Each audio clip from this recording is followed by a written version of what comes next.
อุปกรณ์ตัวถังรถเฮาเฮ็ดเนาะไม้ง่ายๆไก่ใต้น้ำไก่มันก็อยู่ตรงเรื่องดินเหรอมันไปอยู่ในใต้น้ำมันต้องอยู่ใต้น้ำเพราะว่าน้ำที่อยู่เทิงไก่อยู่ลุมมันตายมันก็อยู่ใต้น้ำแมนปูนในมือแรงแล้วอาบได้เลยนี่อาบได้เลย มันการดาวมีน้ำมูลอาบแล้วล้างหน้าล้างตาสำคัญสุดเขาต้องให้มันแห้งแน่เดี๋ยวจะไปเมี่ยนต่อมันเปียกเป็นใหม่ๆเนาะแต่ว่าขั้นจำเป็นเนาะคือฝนตกอยู่ละจำเป็นที่ได้เมื่อกอะฮอดบ้านฮอดอันนั้นแหละค่อยไปตากตามหลังเนาะสบายดีพบกันอีกแล้วกับอีซูลาวบริการเนาะข้าพเจ้าอีดมื้อนี้เราจะพาไปเที่ยวจะพาไปเบิ่งว่ารถอีซูมิวเอ็กรถอเนกประสงค์คู่ใจคันนี้สามารถพาเขาไปเที่ยวใส่ได้แน่และอุปกรณ์เสริมที่เขาติดตั้งน้ำรถในการเข้าเที่ยวมีอย่างแน่ยกตัวอย่างเช่นเต้นนอนนี่เขาจะเห็นได้เป็นเต้นนอนเนาะเดี๋ยวเวลาไปฮอดสถานที่สิพากลางออกให้เบิ่งว่ามันสะดวกสบายจังใดในการกางเต้นนอนออกนอนเทิงหลังคารถเนาะปลอดภัยอีกเนาะอันนี้ก็เขาเอิ้นว่าปะกั้งข้างปะกั้งด้านข้างตัวนี้เป็นปะกั้งข้าง270 องศามันสามารถเปิดออกมาทั้งข้างไปฮอดฝาท้ายรถหรือภาษาอังกฤษก็เจ้าจะเอิ้นว่า awning เดี๋ยวเราไปเบิ่งกันว่ามันสะดวกสบายในการกางอีกแบบใดมีอีกอันสำคัญอันนึงนี่อันนี้เป็นรถจักรไฟฟ้าเนาะเป็นรถจักรวิบากพอเวลาเรากางเต้นหลังคาออกแล้วเรากางผักก้างข้างออกแล้วเราชี้ไปเลาะหันเลาะนี่มันจะไปบ่ได้เพราะฉะนั้นเราจะต้องมีรถจักรคันนี้ไปเสริมเนาะเพื่อเวลาต้องกระจุนกระจานมาต้องเข้าป่าเข้าดงเพื่อไปทำธุระส่วนตัวเนาะเราต้องมีรถจักรตัวนี้ไปนำทางในรถก็จะมีตู้เย็นโต๊ะตั้งสำหรับแคมปิ้งซึ่งเขาได้เกี่ยมเอาหอกอาหารเครื่องดื่มใส่ไปเรียบร้อยแล้วมื้อแรงเขาจะไปเบิ่งว่าสิมีเมนูอาหารอย่างแซ่บๆกินอยู่ที่บอนเขาจะไปเจ้าเดี๋ยวติดตามชมว่าเขาจะไปใส่กันมาแล้วฮอดแล้วสถานที่จุดแคมปิ้งของเขานะคืนมื้อนี้เนาะอันนี้ประตูทางเข้าเนาะฟาร์มพาเจริญพอดีเพิ่นมีงานอยู่นี่เนาะมาร่วมงานเพิ่นสวนเมลอนเนาะฟาร์มพาเจริญเพิ่นมีชื่อเสียงดังเรื่องของสวนเมลอน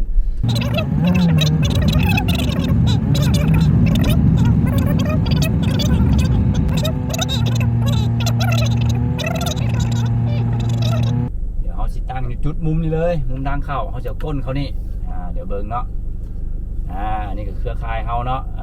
จาก Iron Man เนาะเพิ่นก็มาตั้งเต้นตั้งแคมป์นำเฮาคือกันเดี๋ยวเฮาเบิ่งกันมานี่โอเคเฮาก็มาฮอดแล้วเนาะจุดที่เฮาจะตั้งแคมป์ข้างๆกับบูธของ Iron Man เพิ่นนี่เนาะจาก BB Auto Shop ก่อนอื่นเฮาสิกางผ้าห่มข้างกับหลังคาเฮือนเฮาสิไปปลดรถจักรเขาก่อนเพราะว่ามันต้องได้เปิดฝาท้ายถ้ารถจักรออกมันเปิดฝาท้ายมาได้เนาะเดี๋ยวไปเบิ่งกันว่าเขาสิปลดแนวใดโอ้มานี่เดี๋ยวขี้ฝุ่นเต็มละสายฮัดรุ่นนี้คักได้เปรรุ่นนี้มันเก็บออโต้เนาะกดนี่ปั๊บมันเก็บออโต้เลยประดิษฐ์เองเนาะคาหิ้วรถจักรนี่มันประดิษฐ์เองโอ้ก็บ่ได้เฮ็ดเองกับมือหรอกอยู่อูเนาะเฮ็ดให้เนาะมีอูประกอบตัวถังรถเฮาเฮ็ดเนาะไม้ง่ายๆมาแคมปิ้งแบบนี้มันต้องได้ออกเหงื่อออกแห้งกันได้นึงเนาะไอเดียนี้ก็เบิ่งจาก YouTube มาเลยเนาะว่าเพิ่นเฮ็ดแนวใดเนาะ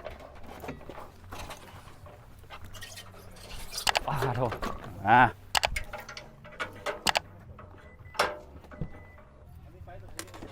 เดี๋ยวหม้อไฟมันนะโอ้ไม่ได้นักน้ำรถจักรเลยนักน้ำหม้อไฟ30 โลได้ปะหม้อไฟป่ะเอาลองหิวมึงดูบ่ฮอดล็อก15นี่แหละเขานี่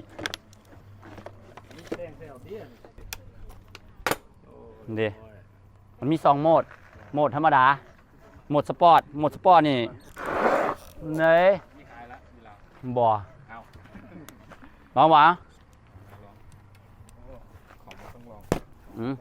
เคยใส่โหมดประหยัดไปอยู่เด้อคันเจ้าจะไปไว้แล้วเจ้ากด มีขึ้นมันก็สปอร์ตแล้วแหละไปไว้คนเก่าโอ้อันนี้หม้อไฟฉุกเฉินเนาะคันภาษาไทยบ้านเฮาเอิ้นกันกับ power bank นะเนาะอันนี้มันแบ่งแบบธนาคารใหญ่สุดเลยนี่นะธนาคารเนี่ยมัน power bank รุ่นน้อยเนาะถ้าเป็นธนาคารเลยแหละคันที่เว้าแล้วนี่นะใหญ่เนาะ2 มือกับบ่เบิดเพื่อความปลอดภัยเนาะจะมือคำมือแรงมาเฮาเตะเดี๋ยวเอาอันนี้ออกก่อนไม้เอาแนวข้ามรถจักรนี้ออกไว้ก่อน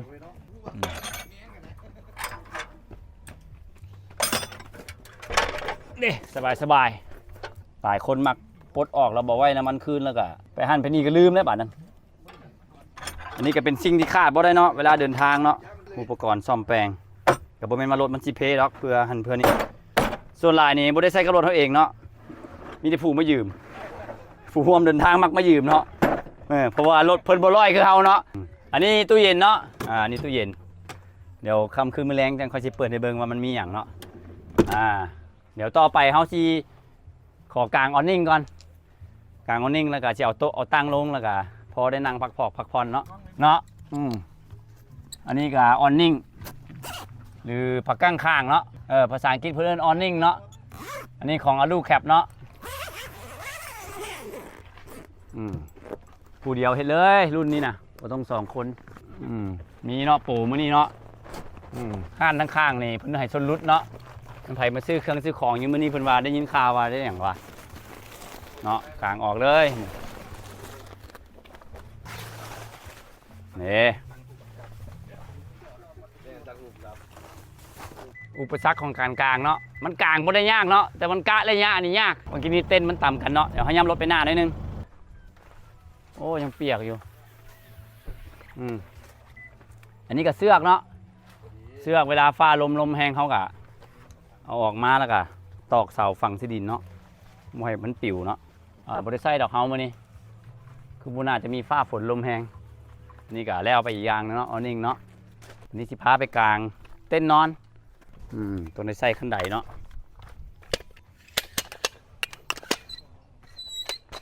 ขั้นใดก็ง่ายเนาะสบายมีล็อก4 ตัวเนาะ1 ตัวอยู่นี่อีกตัวนึงอยู่นี่ด้านหลังก็อันนึงอยู่นี่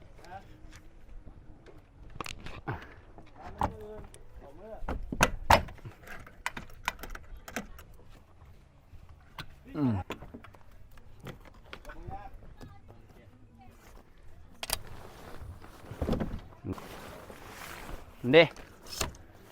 สบายนอนได้2 คนเนาะ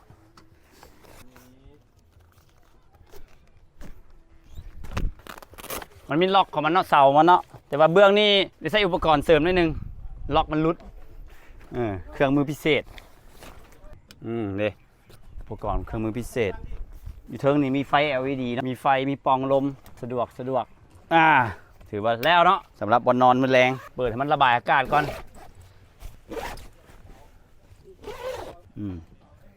ถือว่าเรียบร้อยเนาะผู้เดียวเฮ็ดเองอัดกันยุงก่อนจะได้ยุงหามถือว่าบนนอนบนอยู่ถือว่าสำเร็จเนาะเหลือแต่กลางโต๊ะกลางตังเฮ็ดกินได้บ่านี่เดี๋ยวมื้อแรงเฮาสิเจอกับพ่อครัวเนาะเดี๋ยวพ่อครัวมันไผเดี๋ยวสิแนะนำให้ตื่มเฮาก็ได้กลางตอกกลางเต้นบอลอยู่เรียบร้อยแล้วเฮือนนอนเอาข้างรถฉุกเฉินอันนี้รถฉุกเฉินรถจักรฉุกเฉินเดี๋ยวเฮามาเบิ่งทางในรถว่ามันยังมีหยังอีกโอ้นี่อันนี้ก็ตั้งนั่งโอ้นี่ไฟ LED สำหรับมื้อแรงไฟ LED เนาะมันเป็น ELD เด้อตั้งอีกอันนึงตั้งอีกอันนึงนี่ตั้งอีกอันนึงเจ้าคือเอาเข้ามาโหลดอเนกประสงค์เนี่ยมันไว้เครื่องได้หลายทำไดย่อมานี่ทำไดนี่นะนี่อยู่หลังบอสแถว2นั่นนี่นี่อันนี้โต๊ะนี่พื้นที่สำนีหนึ่งไหนนี่นะนี่เอาโต๊ะเอาตั้งไว้ทางหลังนี่เลยพอนี้เป็นหม้อไฟลิเธียม200 แอมป์เนาะไว้ปั่นตู้เย็นเฮาเนาะอันนั้นกับตู้เก็บเครื่องยังมีเครื่องยังมีคุมีซ้ำอย่างเต็มอยู่นี่ซ้ำเขียวๆซ้ำเนี่ยนะ 3เนี่ยนะเด้ไปล้างหมอกล้างมือบ่อึดเครื่องนี่ฮะจะน้อยเฮาสิไปกางโต๊ะกางตั้งอยู่แล้วก็คำอีกหน่อยนึงยังเขาสิเริ่มคว้ากินกะทุกอย่างก็เรียบร้อยละบอลสิอยู่สิกินสินอนยังแต่บอลเฮ็ดกินบาดนี้นะเดี๋ยวสิเอิ้นพ่อครัวก่อนอันนี้เชฟเลิศเนาะซึ่งเมนูมื้อแรงสิมีหยังแน่เดี๋ยวเป็นปริศนาให้เพิ่นคอยบอกตอนเพิ่นสิเริ่มครัวกินแต่ตอนนี้เฮาสิเริ่มห่างหาบอลสิทำกินก่อนเนาะอุปกรณ์ก็อยู่นี่เนาะก่อนอื่นเบิดกลางโต๊ะ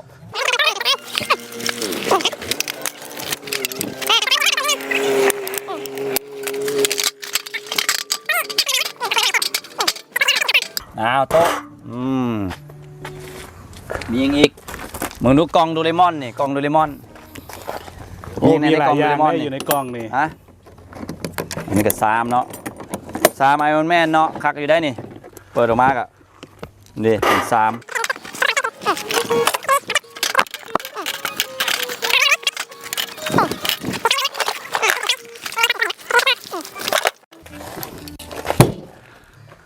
ขาดบ่ได้มีเต่าต้องมีบังแก๊ส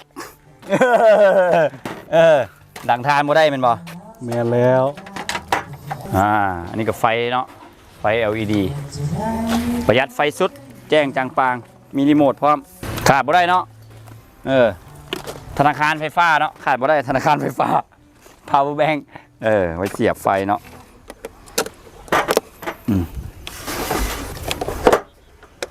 ลองก่อนแต่ยังมุมมืดเนาะมอนไว้ยังมุมมืดเต่าปิ้งนี่เต่าปิ้งเฮฟวีเวทเนาะก่อนจะเอิ้นมาเฮฟวีเวทนี่ย้อนยังย้อนมันนักอันนี้ก็เต่าไอรอนแมนอีกเนาะโอ้โฆษณาเห็นแต่ไอรอนแมนไว้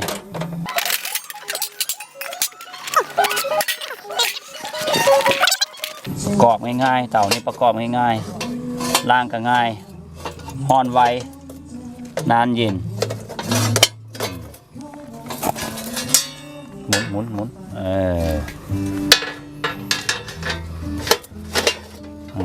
สายแคมปิ้งมันต้องแบบนี้เนาะ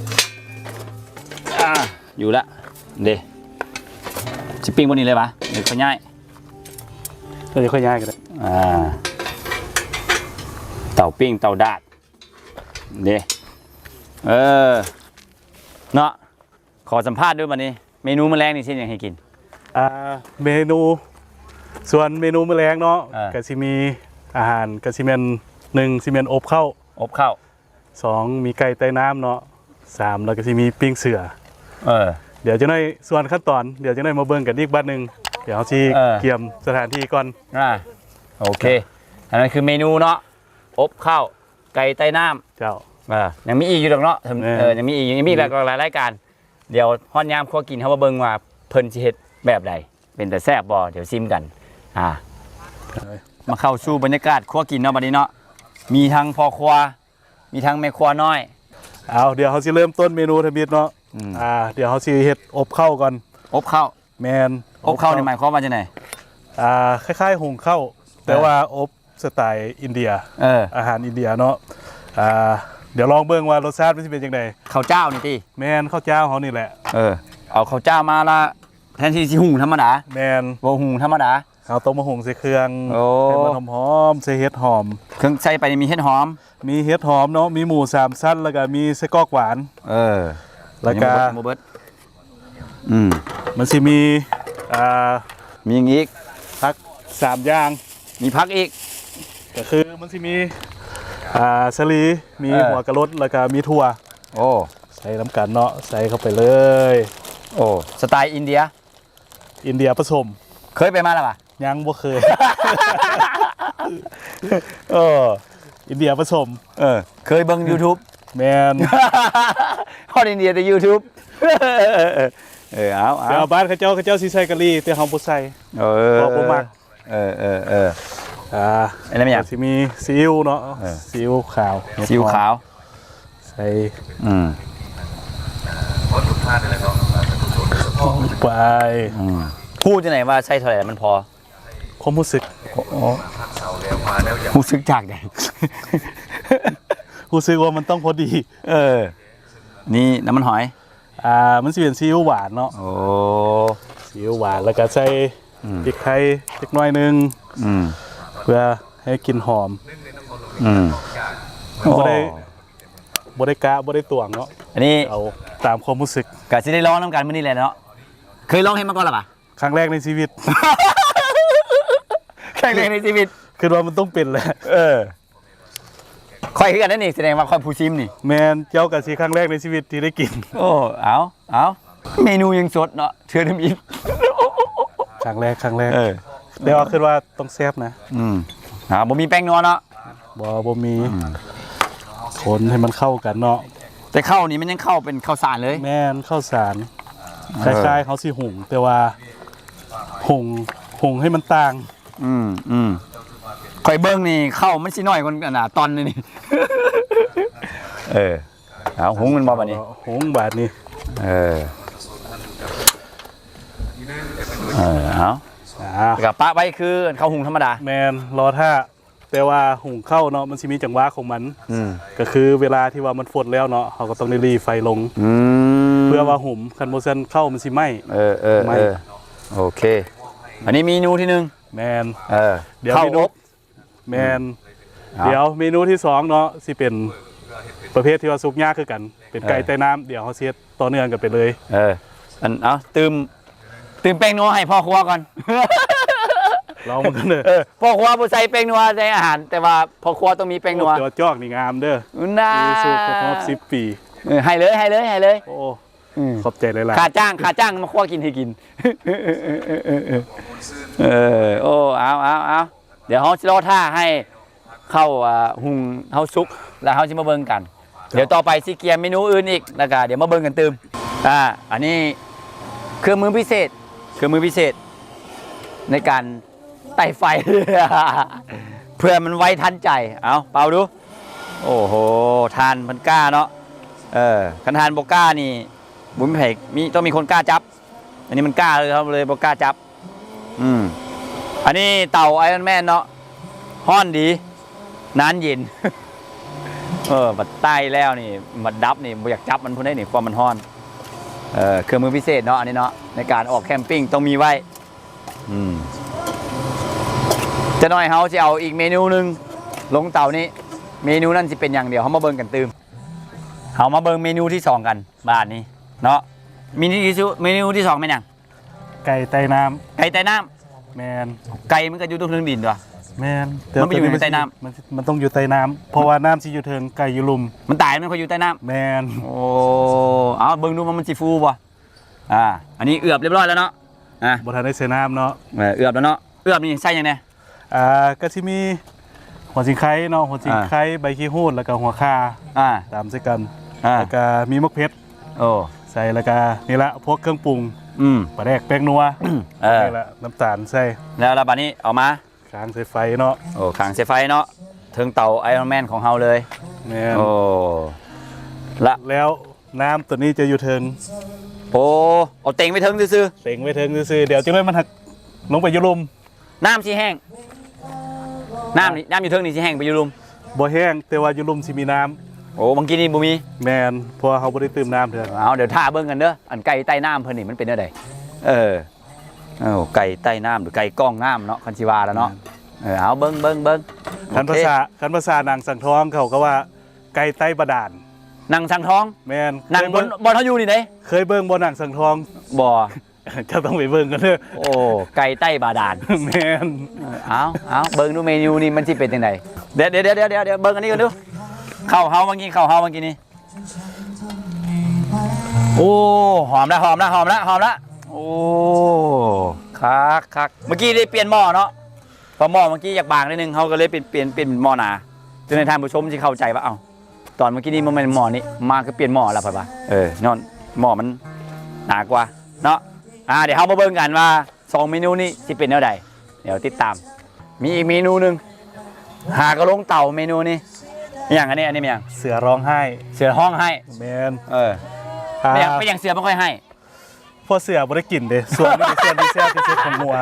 เสือไม่ได้กินแมนไอ้คนได้กินแมนเสือก็เลยห้องให้คนก็เลยบ่ให้แมนแบบสิ้นเสือห้องให้ สิ้นหัว สิ้นหัว สิ้นหัวย้อนเสือบริกินมันจะค่อยห้องให้ ซีนนี่มันอยู่บนคอของงวาถือป่ะ แมนจะอยู่ในเอิก เกือบแล้วปิ้งซื่อ แมน โอ้เมนูนี้เมนูสำคัญเหมาะกับอากาศหนาวอีกปิ้งไปฟิงไฟไปหนาวอันนี้อุ่น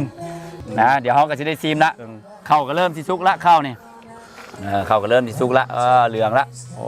วันกี้นี่ข้าวเป็นสีขาวเนาะเริ่มเหลืองละเชิงตอนมาอยู่รุมมันได้จะสุวาบ่มีตอนเนี่ยเนี่ยไก่ใต้น้ำเนาะอันนี้หาก็น้ำหนึ่งเพิ่นว่าต้องทานน้ำสองมันเป็นบ่ แมน โอ้น้ำหนึ่งนี่บ่แล้ว บ่แล้วต้องเบิ้ล2 เบิ้ลสอง แมน โอ้น้ำสองเราได้กินโอ้รุ่นนี้ต้องสองน้ำเพิ่นว่าเอา3น้ำนี่บ่ได้แม่นบ่ โอ้บ่ไหวไม่ เอาเดี๋ยวมาเบิ่งกันตื่มเวลามันสุกน้ำลายย่อยแทนแล้วนี่นะเมนูทมิตเฮาสุกแล้วเนาะเลิศ แมน สุกแล้วเนาะสิตักเสิร์ฟได้ป่ะนี่สิตักเสิร์ฟมาเบิ่งก่อนเอาเบิ่งดูนี่ใส่กอกหวานเห็ดหอม หมู3 ชั้น หมู3 ชั้นสิขออนุญาตตักเสิร์ฟเนาะ 3 อย่าง โอ้เมนูนี่ครบนะนี่ตอนซีนพักมีเบิด เมนูนี้อาหารครบ5 หมู่ โอ้ ย้อนหยังมันมีพักอยู่3 อย่างแล้วก็มีสก๊อกหวานเนาะมีข้าวมีหมูโอ้เป็น6 หมู่ได้นี่6 หมู่โอ้เอาเสิร์ฟอาหารเด้อเอาจานมาคอยสิท่านี่พี่คอยนะนี่โอ้ขนาดอุ่นนี่แมลงอาบเลยตัวนี้ อาบได้เลย อากาศหนาวมีน้ำอุ่นอาบละล้างหน้าล้างตาความมันแซ่บหลายซอยจนโบทันนี่เสือห้องให้นี่ตุ้ยแจวคักมันละลายในปาก บางลูกค้าหลายบ่หลายโอ้ขนาดไม่ได้ขายทันสู้ขายนี่เจ้าของฟาร์มเจ้าของพาเจริญฟาร์มเนาะเพิ่นเชิญเอามาความงานในมื้อนี้เอามาให้สมใจเพิ่น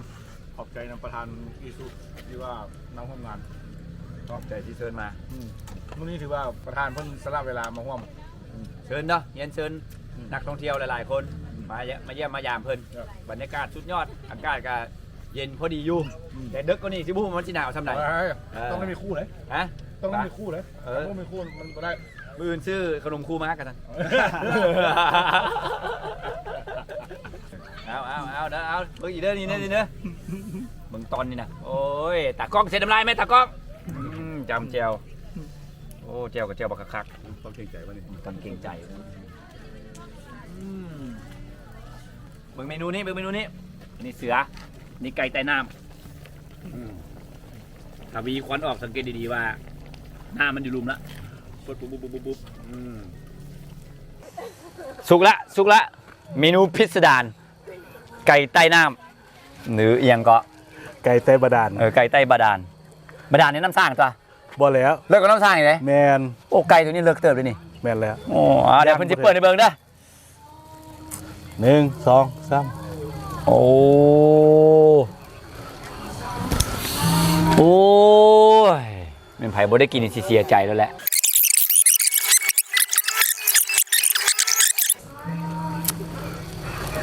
โอ้หอมของสีไข่ครับหอมมันอ่ะอันนั้นใบกะเพรา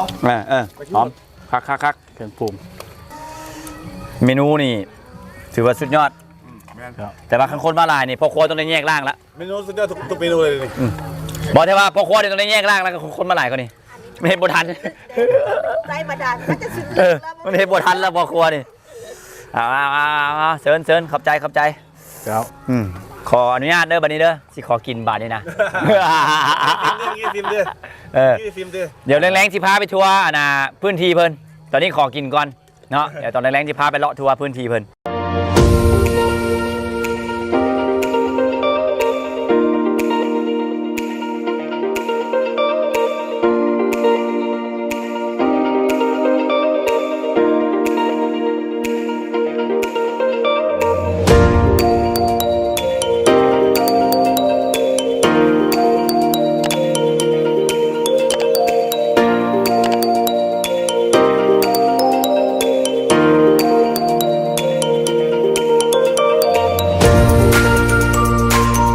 สบายดีตอนเช้า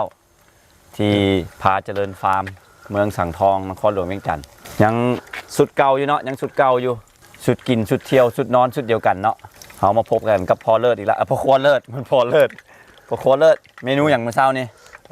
ตอนเช้าเนาะสิมีขนมปังหน้าหมูแล้วก็สิมีข้าวจีไข่ดาวเนาะ โอ้ เป็นอาหารง่าย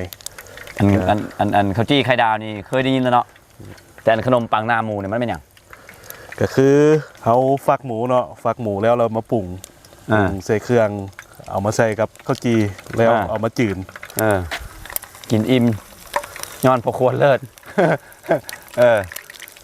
นอนรับสบายย้อนคือนอนไอรอนแมนโอ้อากาศหนาวได้วานนี่ถือว่าหนาวเย็นใครแต่มีผ้าห่มขาดแต่หมอนกอดก็หมอนมูลตื่นเช้ามาเมื่อเช้านี่ก็หมอกเต็มเลยเขตนี้เทิงภูมันหมอกคุ้มครึ่งหนึงเลยเทิงภูเนาะถือว่าเป็นบรรยากาศที่ดีก็ต้องได้เชิญชวนพี่น้องนักท่องเที่ยวเนาะมาชมทิวทัศน์บรรยากาศแบบนี้ต้องได้มาสัมผัสเองเนาะเป็นบ่เนาะ แม่นแล้ว ขาดบ่ได้เนาะถ้าจะมาจะต้องมีอีซูคูใจมานำบอชั่นโอ้ยคิดว่ามันอาจจะฮอดสถานที่นี้ เอาออกเตาแล้วได้นี่กรอบแล้วหมูมันคักนั่นนะ เห็นบ่พอมักหมูไว้แต่เมื่อวานนี้ โอเคเอาเลิศ เจ้า อันจืนเขาจี้เจ้ามันไปใส่บะละ หายแล้ว ย่างไปล่างหน้าไปเดียวนึง แม่นแล้ว ขายดีมันคุณว่า ไปละ อันนี้มีอย่างนี่เบคอน เบคอนเดี๋ยวเอาสิกับไข่ดาวแล้วก็ข้าวจี เบคอนเจ้ามาจากใจห้ายเลยนี่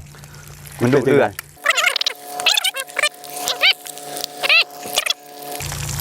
เขาไปน้ำกันตลอดเนี่ยเขาคอยชิบตุ้ยป่ะ คิดว่าต้องตุยแน่นอน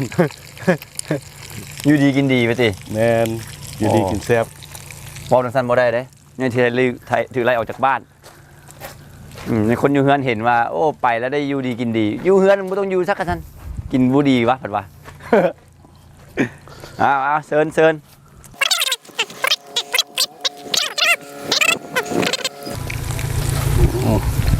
เบิกบานมอนซื่นกินอิ่มแซ่บต้องไปกับอีซูอย่างเดียวเงือ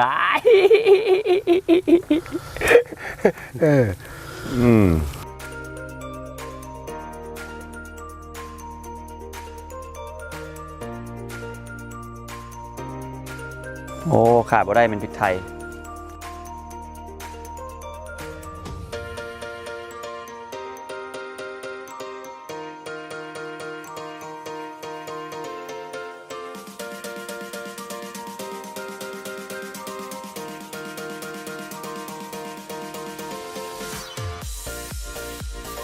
บาดนี้เขามาเบิ่งกันว่าเขาจะเมียนเต้นนอนหลังคานี่แนวใดก็ตามสเต็ปที่เขากางมันออกกันแหละเนาะเมียนเสากัน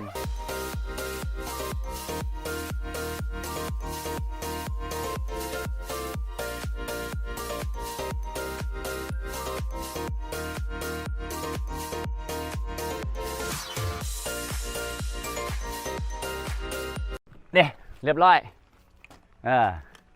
บ่โดนบันไดกะ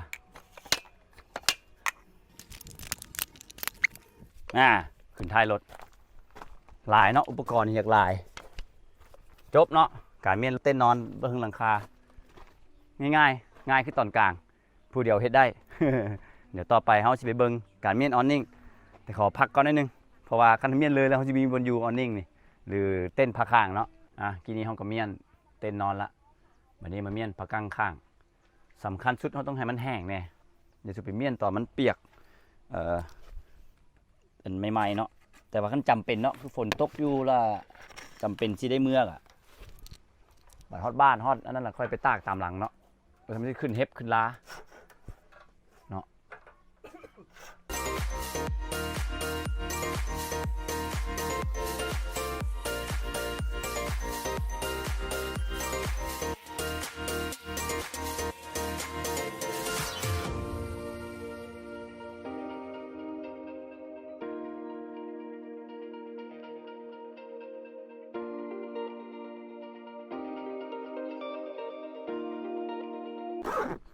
เรียบร้อยง่ายๆบ่ทันหานาที เนาะอันนี้ก็คือการที่มีอุปกรณ์ในการใช้ที่ติดตั้งในอุปกรณ์มิวเอ็กของเฮาเนาะสมเป็นรถอเนกประสงค์เนาะตู้เย็นหลังเฮือนนอนปากกั้งข้างกันแดดกันฝนเวลาอยู่เมื่อคืนนี้ในการฮดหมอกเนาะเมื่อเลิกมาหมอกลงก็ได้มานั่งอยู่กล้องปากกั้งนี้เนาะนอนอยู่เทิงเต้นเมื่อวานนี้ก็ถือว่าอุ่นดีเนาะยามฮ้อนก็เฮาเปิดปากกั้งลมก็ลวงเนาะยามหนาวเฮาก็อัดปากกั้งพอให้มีลมหายใจเดี๋ยวเบิ่งว่าเท่าหน้าเขาจะพาไปเที่ยวใจกันเท่านี้ก็ต้องขอบใจหาเจริญฟาร์มด้วยในเฮามาทำรายการในการโชว์ว่าเครื่องใช้น้ำรถมีหยังต้องขอบใจผู้ควรเลิศที่แม่นเมียนเครื่องอยู่คือกันเนาะแล้วก็ขาดบ่ได้เนาะตากล้องเฮาเจ้าขอบใจ